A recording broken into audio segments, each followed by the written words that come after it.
Pada kesempatan kali ini, kita akan membahas produk training untuk Cooler Master. Perkenalkan, nama saya Andreas Lesmana. Saya selaku Product Manager untuk produk Cooler Master ya. Next slide. Pertama kita akan membahas mengenai basis overview dari Cooler Master. Next slide. History brand. Cooler Master adalah produk atau produsen hardware komputer dari Taiwan.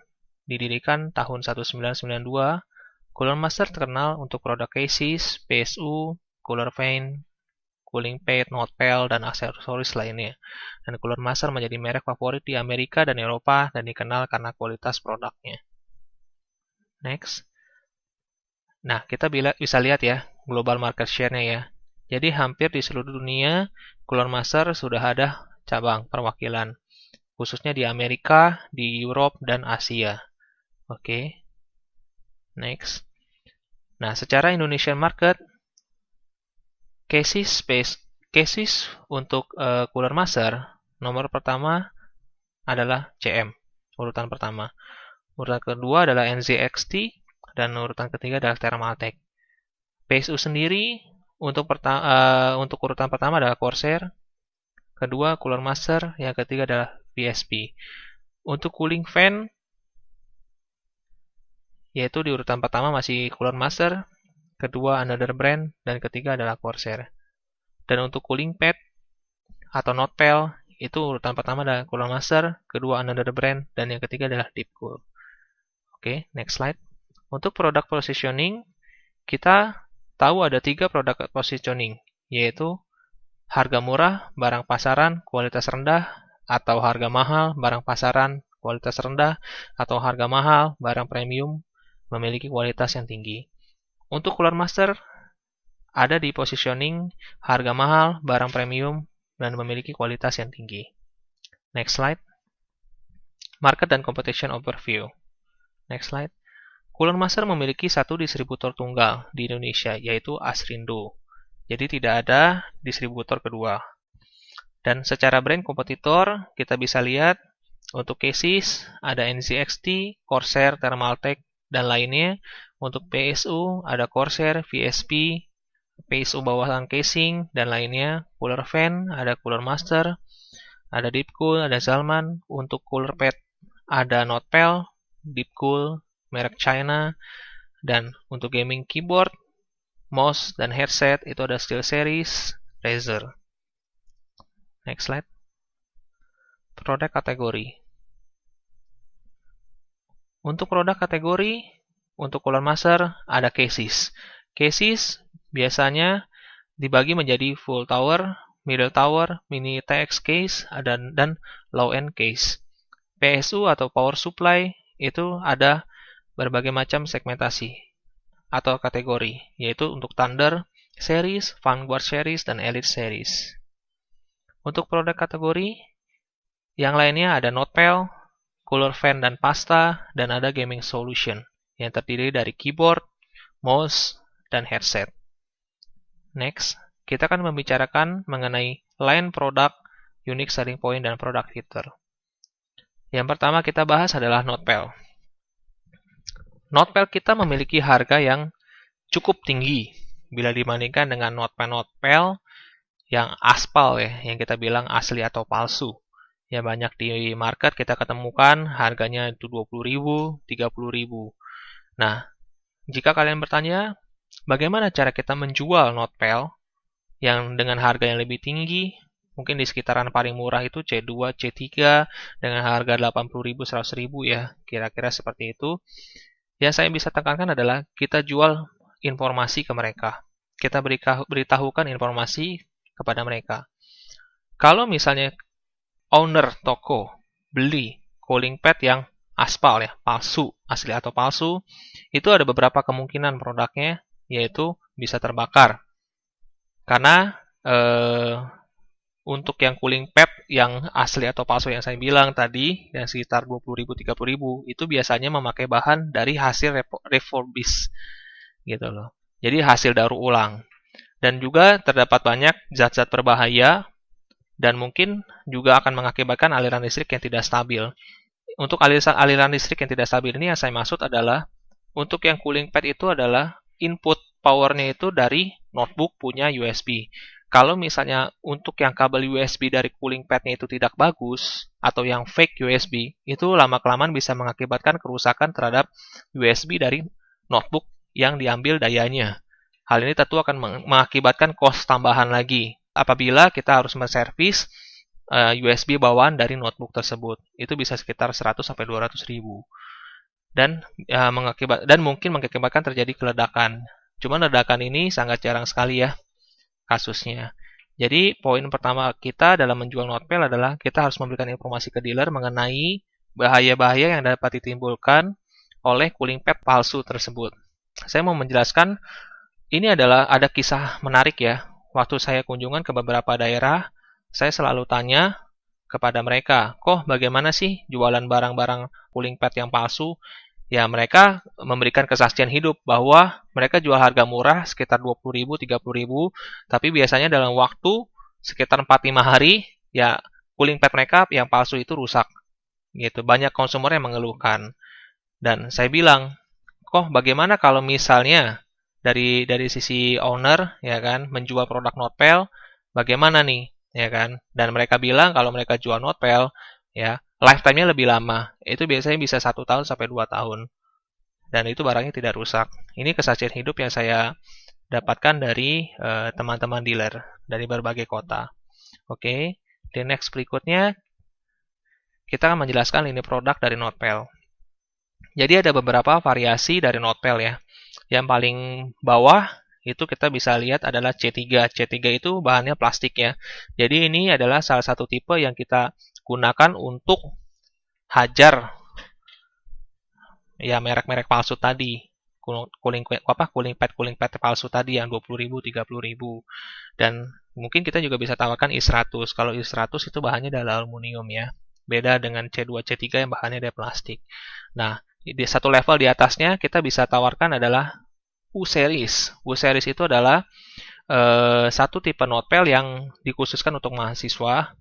Jadi dia bentuknya tuh fleksibel lah, gitu loh. Jadi dia punya notebooknya juga bisa diselipkan di dalam notepad tersebut.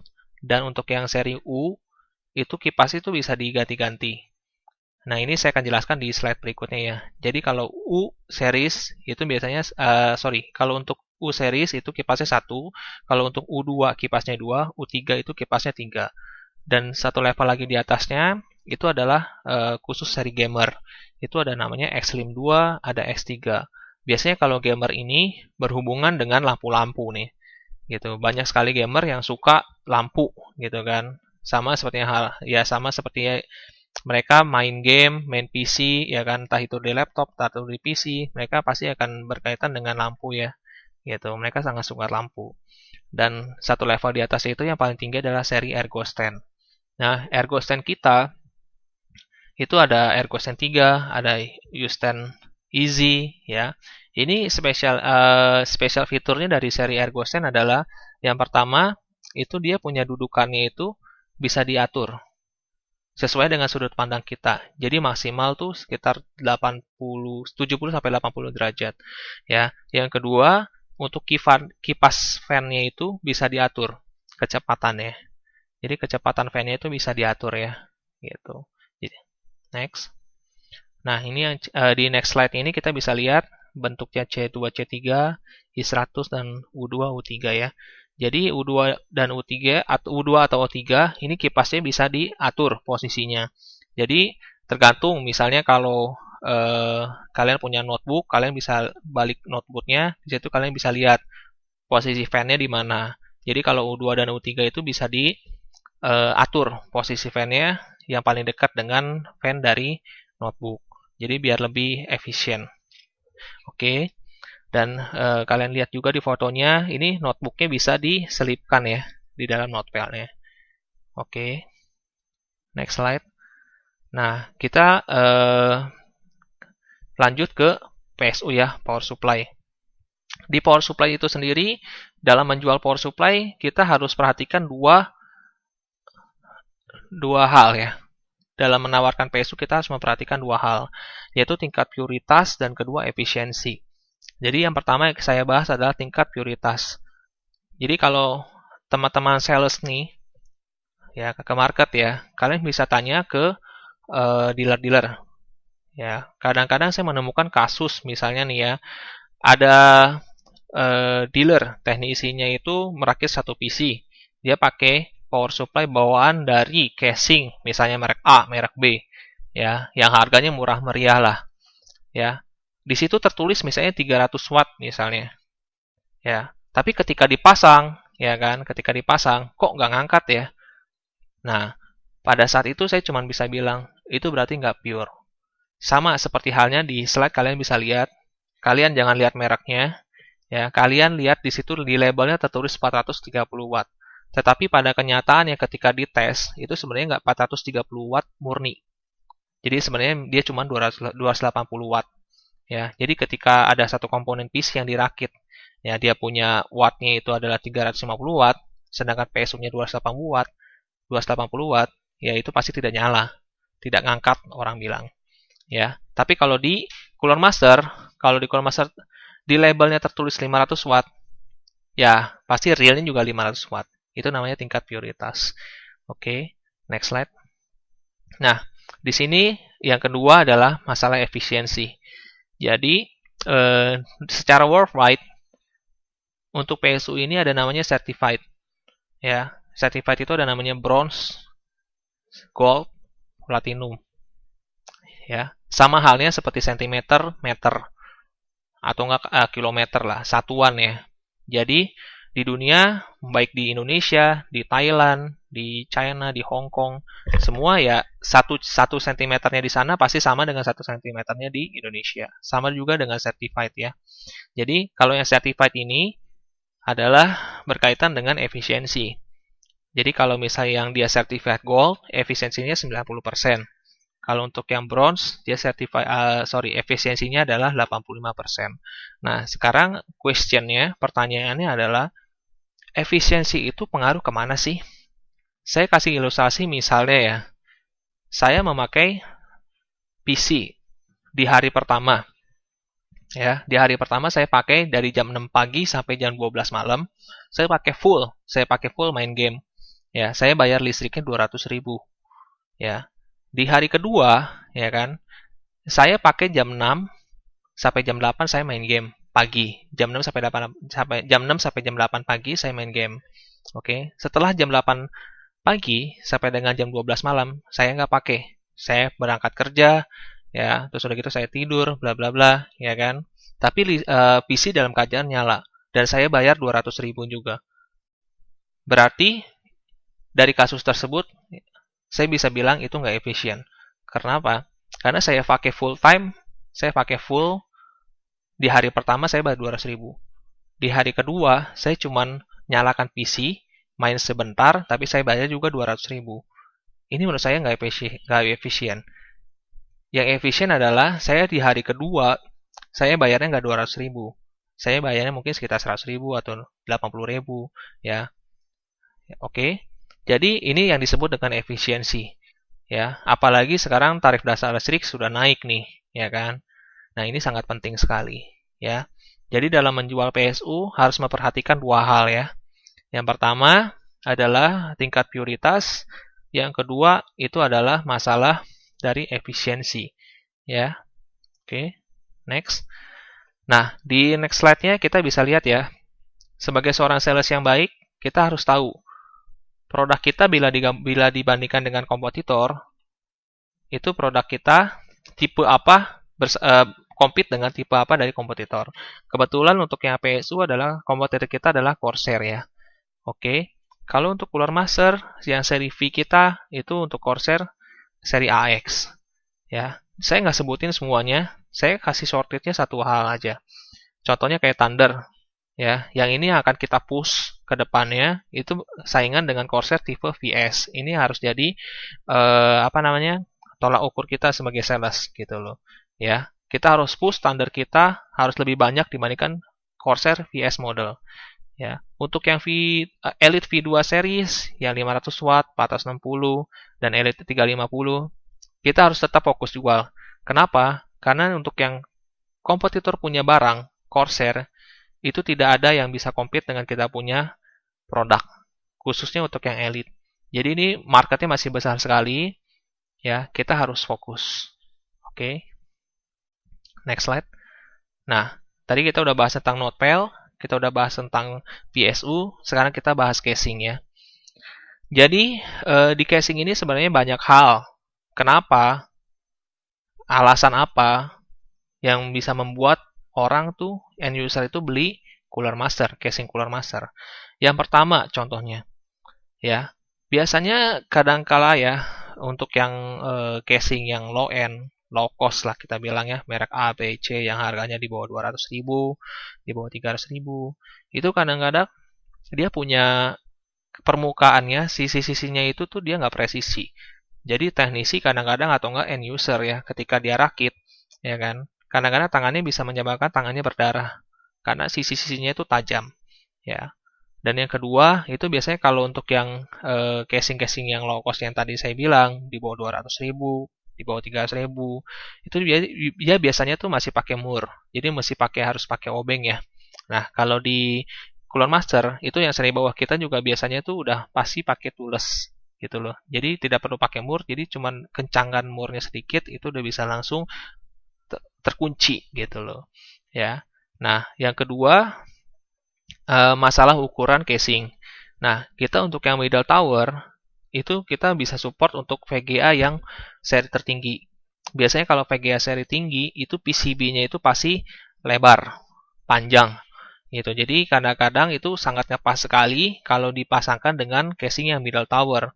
Gitu. Tapi di Cooler Master, itu kita sudah perhatikan lah dengan baik. Jadi research and development dari factory sudah mempertimbangkan itu dengan baik. Jadi itu permukaannya ketika dipasangkan dengan VGA yang tinggi, ya itu tidak terlalu mepet. Oke, yang ketiga itu kita punya PSU biasanya tuh di bawah. Nah ini sangat penting sekali untuk airflow. Nah itu research and development dari factory juga sudah mempertimbangkan sampai dengan hal yang demikian. Nah itu tiga hal yang penting yang saya jelaskan. Nah sisi lainnya ya tergantung dari kalian bacanya seperti apa. Ya kurang lebih kalau desain kalau misalnya kita jual casing itu biasanya berkaitan dengan desain lah gitu. Nah desain juga Cooler Master pasti bagus lah. Kalian bisa cek ke gudang kalian supaya melihat gitu loh fisik casingnya Cooler Master itu seperti apa sih, desain Cooler Master seperti apa sih untuk casingnya ya. Oke, next slide. Nah di next slide kalian bisa lihat ya kan jenis-jenis casingnya yang biasa kalian jual ya. Di situ yang tadi saya bilang itu ada mainstream ATX, ada yang entry untuk CMP 102, ada untuk yang casing mini ATX, contohnya N200, ada untuk yang high airflow, contohnya kayak CM690, ya CM693 sorry. Terus ada gitu ada Hub 912, untuk yang high end ada Striker dan Cosmos SE. Ya, kalian bisa lihat dan kalian bisa compare dengan di kalian punya price list. Ya, untuk fisik barangnya supaya kalian bisa tahu gitu kan. Oh, fisiknya seperti apa? Kalian bisa coba cek di gudang kalian masing-masing. Ya. Next. Nah, kita udah bahas notepad, power supply, casing. Nah, sekarang kita bahas tentang cooler fan. Cooler fan ini kita untuk Cooler Master di Indonesia ya kan, ya bisa dibilang tidak ada lawan lah gitu. Kita masih tetap nomor satu untuk kita penjualan punya cooler fan ya. Di cooler fan kita itu ya masih memakai untuk copper base, sudah tidak memakai copper base ya. Jadi sudah pakai direct contact dan continuous DC gitu. Jadi dia secara overall pasti lebih dingin. Nah, cooler fan itu sendiri dibagi menjadi dua, yaitu ada air cooler dan liquid cooler. Kalau air cooler itu dia memanfaatkan daya dari angin, ya. Kalau untuk liquid cooler itu dia memanfaatkan daya dari water, air, ya, atau biasa disebut dengan water cooling. Oke. Nah, di sini kalian bisa lihat untuk yang tipe-tipe air cooler dari Cooler Master, yaitu ada Hyper 212X Turbo, ada Hyper D92, Hyper 103. Next slide. Nah, sekarang faktor pembandingnya Kenapa Cooler Master kualitasnya lebih bagus dibandingkan cooler-cooler merek lain? Nah, di kita itu udah pakai namanya pom bearing. Jadi pom bearing itu lifetime-nya tuh bisa sampai dengan 160.000 jam gitu loh. Jadi 160.000 jam itu tidak rusak lah intinya, kecuali kalau ada cacat pabrik ya. Oke, next. Nah, di next slide kita bisa lihat produk segmennya seperti apa ya. Jadi untuk yang level bawah, yang value ya, kita bisa tawarin yang extreme atau hyper 103. Untuk yang level kelas menengah, kita bisa tawarin hyper 212X turbo. Untuk yang level paling atas, kita bisa tawarkan V8 GTS atau V series lah. Ya, next. Nah, ini ada satu produk lagi, namanya cooler fan juga, ya. Tapi cooler fan ini cooler untuk casing. Kalau untuk yang tadi kan air cooler dan liquid cooler itu kan untuk fan prosesor. Ini fan casing. Kita ada namanya jet flow, ya. Nah, di fan casing juga kita sudah memakai untuk yang pom bearing juga. Jadi untuk yang lifetime-nya dia lebih lama. Pom bearing itu singkatannya polyoxymethylene bearing, ya. Oke, next. Nah, sekarang kita akan mempelajari tentang liquid cooler nih. Liquid cooler atau water cooling. Ya, water cooling itu prinsip kerjanya sama seperti AC. Ya, jadi ada AC unit sendiri di dalam ruangan dan ada itu namanya satu ya seperti ya kita bisa lihat di gambar ya. Nah, di sini adalah sistem kerjanya atau kita bisa bilang sebagai kompresor ya. Jadi cara kerjanya adalah sama seperti cara kerja dari AC ya. Jadi udara panas yang di dalam ruangan itu kita transfer ke luar ruangan. Nah, dari satu posisi di AC itu sendiri adalah mengubah udara panas menjadi udara dingin. Nah, makanya di liquid cooler pun sama nih. Ada fan dan ada radiator juga. Gitu loh. Ya, ya kita bisa lihat ya. Jadi di dalam itu pasti ada fan, di luarnya pasti ada radiator. Ya.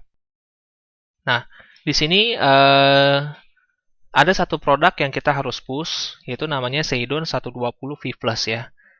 Ini produk sangat menarik sekali. Kenapa? Karena produk kompetitor selain dari Cooler Master seperti Corsair, harganya tidak ada harga yang semurah dari Cooler Master. Untuk yang Seidon 120 V Plus itu harga paling murah sekitar $60. Untuk harga Corsair produk lain itu sekitar 90 sampai $100. Jadi ini merupakan satu poin plus lah kita untuk jual. Tapi bukan berarti harga kita murah, kualitas kita murah. Tidak. Kita punya garansi, ya kan? Sekitar 2 tahun, ya kan? Ini harus kita manfaatkan dengan baik. Ya. Oke. Next.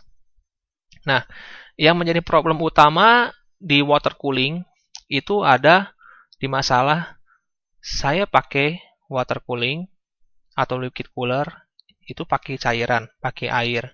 Bagaimana kalau misalnya terjadi kebocoran? Ini merupakan hal penting, ya. Maka dari itu, untuk yang Cooler Master punya, dia sampai memperhatikan research and development yang di factory-nya sampai memperhatikan ke bentuk selangnya, gitu loh. Kita bisa lihat ya, yang diuji tekuk itu yang atas adalah selang dari Cooler Master, yang bawah itu selang dari merek lain. Kita lihat untuk selang Cooler Master itu bentuknya ada bergerigi-gerigi seperti itu ya. Jadi ketika misalnya dia ketekuk, ya kan, dia punya aliran air masih akan tetap nyala, gitu loh, masih akan tetap berjalan dengan baik. Lain cerita dengan yang selang merek lain, yang bentuknya ya masih konvensional ya, masih bentuknya polos gitu kan. Itu sama kayak selang air nih. Kalau kita cuci motor atau cuci mobil, kalau ada selang yang ketekuk, ya kan, itu pasti akan mampet dia punya cairan, gitu loh. Nah ini akan menjadi bahaya. Kalau dia sampai mampet, ya kan, itu bisa lama-lama terjadi kebocoran, gitu. Ya. Hal yang kedua yang penting dari water cooling adalah penguapan. Untuk yang uji penguapan juga untuk Cooler Master, ya kita sama-sama tahu ya. Jadi kalau misalnya sama halnya seperti kita masak air ya. Jadi pada saat masak air pada saat sebelum kita masak sampai sesudah masak, dan sesudah masak pasti sesudah masak akan berkurang masanya. Sama seperti di sistem liquid cooler. Liquid cooler pun mengalami hal yang sama, ya. Jadi kalau setiap kali kita pakai, sering kali kita pakai, itu pasti massa airnya akan berkurang, massa cairannya akan berkurang. Tetapi setelah dites, itu untuk cooler master punya produk, ya, itu dia punya massa airnya menyusutnya paling sedikit, gitu. Jadi sangat lama sekali lah. Kita punya lifetime akan lebih lama dibandingkan dengan merek lain, ya. Itu bisa dilihat tengah itu adalah produk Cooler Master, yang sisi kiri kanan adalah produk dari brand lain, ya. Oke, next. Nah, ini adalah salah satu kategori terakhir dari produk Cooler Master, ya, yaitu adalah gaming gear. Oke. Nah, gaming gear ini kita jualnya itu berbeda dengan kita jual produk-produk retail, ya, seperti motherboard, VGA, PSU, ya, yang dimana orang sudah tahu lah cara pakainya, gitu loh. Dan satu posisi, ya kan, kita mau kasih mereka barang apapun, ya kan, mereka pasti terima. Tetapi berbeda halnya dengan gaming gear. Kalau gaming gear itu berkaitan erat dengan perilaku end user, atau kita bisa sebut itu kenyamanan dari si end user, gitu. Jadi kalau user merasa nyaman dengan gaming gear tersebut, ya mereka akan beli, gitu loh. Makanya satu posisi dalam hal kita menawarkan gaming gear, kita harus tahu perilaku mereka seperti apa, perilaku end user seperti apa, dan yang mereka butuhkan tuh seperti apa. Ya, contohnya saya akan kasih tahu beberapa hal, ya. Dalam memilih mouse, end user juga banyak kategori mereka, ya, banyak tipe-tipe orang yang pakai mouse juga, ya. Contohnya kita bisa lihat, ya, di gambar pertama itu ada orang pakainya tuh gimana ya, ibaratnya kayak maruk gitu kan. Jadi satu posisi mouse, ya, dia pakai full gitu kan, dia cengkram semuanya. Ada yang di tengah, ya kan, mereka ada satu tipikal user yang pakai mouse-nya tuh malu-malu, jadi pakai mouse-nya tuh ya ibaratnya ya sedikit lah, dia cuman ditowel aja gitu kan. Terus yang ketiga, ya kan, dia pemakaiannya seperti biasa, ya. Nah, yang kedua, ya kan, pengaruh dari sensor type. Itu ada namanya sensor yang masih pakai optical, dan adanya pakai laser. Kalau optical itu biasanya kalau di kaca, ya kan, dia nggak akan kedetek lah. Kalau yang laser itu di berbagai macam tipikal-tipikal alasnya itu mereka bisa, gitu. Ya mau di kaca, mau di kertas warna putih, mau di kayu, semua pasti bisa untuk yang laser, ya. Nah, yang ketiga adalah sensor DPI. Sensor DPI ini penting. Kalau teman-teman sales pernah main The Sims atau Counter Strike, ya, itu pasti akan tahu, ya, kegunaan DPI seperti apa. Kalau main The Sims, ya, itu tidak diperlukan DPI yang tinggi, karena pergerakan rotasi dari pointer mouse, ya, itu tidak perlu yang cepat, ya. Tapi lain halnya kalau kita main Counter Strike. Kalau Counter Strike itu kita butuh DPI-nya yang tinggi, ya, karena pergerakan pointernya itu dibutuhkan yang secepat mungkin lah, gitu, ya. Next slide. Nah, di sini ada gaming gear. Nah, gaming gear lebih ke arah keyboard, ya. Untuk yang di next slide ini, ya, itu ada namanya switching red, black, brown, blue. Nah, kalian pasti bertanya-tanya, apa bedanya sih mechanical keyboard? Ini kita lagi bahas mechanical keyboard, ya. Apa sih bedanya mechanical keyboard dengan yang keyboard biasa nih? Contohnya kayak Devastator, Octane, itu beda. Kalau Devastator sama Octane itu, dia punya touch-nya, dia punya tombolnya itu, dia sudah menyatu dengan si PCB. Tapi kalau untuk yang mechanical keyboard, itu dia ada beberapa tipe, seperti Nova Touch itu yang bisa dicabut. Nah, kalau misalnya di tombolnya itu kita cabut, itu pasti kelihatan di dalamnya tuh ada tipe switch-nya. Ada yang red, black, brown, atau blue. Nah, ini masing-masing tipe switch itu memiliki keunikan sendiri-sendiri. Kalian bisa lihat, ya, yang dari respon time-nya atau apa. Ya, Ini jujur aja, kalau untuk perbedaannya seperti apa, saya balik lagi nih ke masalah dari perilaku usernya. Tapi kalau berdasarkan data kalian tanya, ini lebih laku yang mana, ya kan? Ya saya punya datanya, gitu. Yang mereka pasti lebih prefer ya ke brown switch, gitu. Oke. Nah, kita eh, lanjut next slide ke award ya. Nah, di sini salah satu contohnya kita sudah banyak kali Cooler Master mendapatkan penghargaan ya. Contohnya di untuk yang liquid cooler ya. Kalian bisa lihat. Oke, next slide. Nah, bisnis strategi. Nah, bagaimana cara menjualnya? Yang pertama, kita infokan terlebih dahulu mengenai kelebihannya, key point sellingnya, terus pengalaman menariknya, kalian ya setelah memakai Cooler Master, dan margin dan benefit yang masih oke untuk Cooler Master. Gitu. Yang kedua, coba tawarkan juga untuk branding di toko yang ditunjuk. Misalnya, saya coba pasangin ya flag chain atau lain sebagainya. Kalian bisa request. Yang ketiga, selalu update harga kompetitor, khususnya untuk PSU dan gaming gear. Ini hal yang penting, ya. Oke, next slide. Nah, target marketnya untuk casing low end itu biasa kita tawarkan ke dealer atau retail pemain brand seperti Dasumba dan lainnya. Untuk casing middle full tower kita biasakan kasih ke yang dealer high end punya. Untuk PSU, untuk seri V atau Thunder, nah kita bisa tawarkan ke dealer atau retail pemain brand Dasumba dan lain sebagainya. Dan untuk PSU Vanguard atau G series kita bisa tawarkan ke dealer-dealer high end. Nah, khusus untuk color fan semua bisa ditawarkan ke all dealer. Nah, kalau untuk notepel itu khusus retail channel. Nah, khususnya kalian bisa cari notebook channel yang bisa kalian garap. Dan yang terakhir gaming gear itu khusus untuk pemain gaming gear.